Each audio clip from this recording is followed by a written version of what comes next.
So why do small early assumptions pose such a threat to deal economics?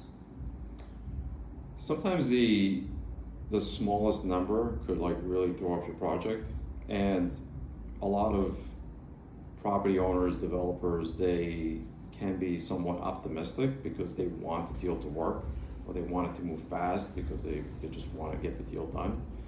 But even the slightest numbers can really throw your numbers off. Like, for example, if your construction costs are off by like $15 per square foot, for example, overall, $15, $20, it may not sound like a lot, but something like that can really throw off your numbers. Or if you're a little optimistic and you think you're going to get that extra $150, $200 per unit for rent, something like that can throw off the economics, right?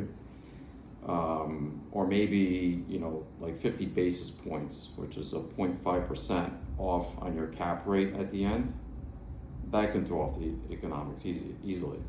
So, when you're building that pro forma, you want to stress test the deal to see what happens if the cost of construction goes up, or what happens if the interest rates goes up, what happens if we can't get that much money per square foot or per unit on the rent. What happens to the bottom line? Because that slightest number could just completely wipe out your profit.